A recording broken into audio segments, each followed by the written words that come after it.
Isa sa mga pinakatanyag at paboritong sayaw ng mga Pilipino, ang tinikling. Isang sayaw na nagmula pa sa Visayas, ang tinikling ay sumisimbolo sa likas na liksi, tiyaga at kasiglahan ng ating lahi. Ginagaya nito ang mga galaw ng ibong tinikling na mabilis umiwas sa mga bitag ng mga magsasaka. Sa bawat pag-indayog ng paa, sa bawat hampas ng kawayan, naroroon ang ritmo ng kalikasan, ang galaw ng bayan, at ang puso ng pagiging Pilipino. Sa video na ito, sabay-sabay nating tuklasin ang makulay na kasaysayan, kahulugan at sining ng tinipling, isang obra ng ating kultura na patuloy na nagbibigay buhay sa mga entablado ng mundo. Una, ang tinikling ay itinuturing na pinakapopular na katutubong sayaw sa buong Pilipinas. Mula ito sa probinsya ng Leyte, sa rehiyon ng Visayas, at ipinangalanan sa ibong tinatawag na tikling.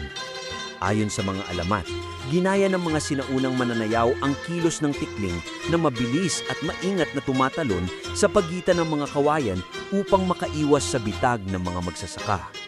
Dito nagsimula ang ideya ng paggamit ng dalawang kawayan na pinapalo sa lupa at sa isa't isa habang sumasayaw sa pagitan ng mga ito. 2. Tradisyonal na sinasayaw ang tinikling tuwing pista, kasalan at mga pagdiriwang sa baryo. Karaniwang tumutugtog ang mga musikero gamit ang mga instrumentong katutubot tulad ng rondalya o mga kawayan din. Ang ritmo ng tugtugin ay mabilis, ngunit ang bawat galaw ng mga mananayaw ay dapat maingat at eksakto. Isang maling hakbang lang at maiipik na ang paa sa kawayan, kaya't kailangan ng tiyaga, timing at konsentrasyon. 3. Ang mga mananayaw ay karaniwang nakasuot ng barong Tagalog para sa mga lalaki at patadyong o balintawak naman para sa mga babae. Ang kanilang kasuutan ay nagpapakita ng pagiging simple ngunit elegante ng kulturang Pilipino. Sa bawat indak, makikita ang paggalang sa ating mga ninuno na gumamit ng sining ng sayaw upang ipahayag ang kasiyahan at pagkakaisa ng komunidad. 4. Hindi lang basta sayaw ang tinikling. Isa itong simbolo ng determinasyon at resiliency ng mga Pilipino. Katulad ng ibong tikling, tayo rin ay marunong umiwas sa mga hamon ng buhay at patuloy na sumasayaw sa ritmo ng ating sariling kwento. Ang mga galaw nito ay maituturing na pagsasanay ng disiplina, gaya ng pagharap sa mga pagsubok ng buhay na may galing at tapang. 5. Sa aspeto ng edukasyon, ang tinikling ay bahagi ng mga aralin sa physical education sa maraming paaralan. Itinuturo ito bilang halimbawa ng coordination, rhythm at teamwork. Ang dalawang tagapalo ng kawayan at ang mga mananayaw ay kailangang magtulungan. Kapag may isa lang na nagkamali, maaapektuhan ang buong sayaw. Dito nakikita ang diwa ng pagkakaisa at pagtutulungan ng mga Pilipino. 6. May mga bersyon ng tinikling na ginagawa sa mas modernong paraan. Minsan, may halo pang contemporary o hip-hop music. Ngunit kahit nagbabago ang panahon, ang essence ng tinikling ay nananatiling makabayan. Sa mga cultural shows at international festivals, madalas itong isayaw upang ipakita ang kagalingan at kakaibang ritmo ng kulturang Pilipino. 7. Ang tinikling ay nagsisilbing representasyon ng harmony between man and nature.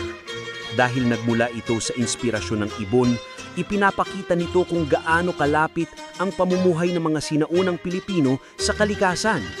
Ang paggamit ng kawayan, isang likas na material, ay simbolo ng paggalang sa mga biyaya ng kalikasan at ng pagiging maparaan ng ating mga ninuno. 8.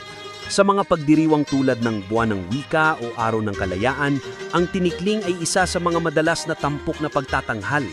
Ito hindi lamang pampasigla sa mga manunood, kundi paalalain ng ating pambansang pag-aakilanlan. Kapag sumasayaw ang mga kabataan ng tinikling, para bang nagiging tulay sila sa nakaraan. Ipinagpapatuloy ang yaman ng ating kultura. Sayam, sa modernong panahon, ginagamit din ang tinikling bilang simbolo ng national pride sa mga international performances. Maraming cultural groups sa ibang bansa ang nag-aaral nito bilang bahagi ng appreciation sa Filipino culture. Sa ganitong paraan, nakakatulong ito na ipakilala sa buong mundo ang talento, disiplina at galing ng mga Pilipino sa sining ng sayaw. 10. Sa kabuuan, ang tinikling hindi lang simpleng pag-indak sa pagitan ng kawayan. Ito ay kwento ng pag-ibig sa kalikasan, respeto sa tradisyon at pagsasanib ng ritmo ng puso at kaluluwa ng mga Pilipino. Habang patuloy itong isinasayaw ng bawat henerasyon, nananatili itong buhay na simbolo ng ating kultura. Masigla, malikhain at matatag sa gitna ng pagbabago ng panahon. Ang tinikling ay higit pa sa isang folk dance. Isa itong kwento ng disiplina, kasipagan at pagkakaisa ng mga Pilipino. Mula sa mga paang marikit na umaalog sa pagitan ng kawayan hanggang sa mga ngiting taglay ng bawat mananayaw, ipinapaalala nito na ang kultura ay dapat ipagmalaki at ipagpatuloy. Sa bawat indayog ng tinikling, sumasayaw din ang ating kasaysayan at pagkakakilanlan. Kung nagustuhan mo ang video na ito, huwag kalimutang i-like, i-share, at i-subscribe para sa iba pang kwento ng ating mayamang kulturang Pilipino. Maraming salamat at kita-kits sa susunod na sayaw ng ating bayan!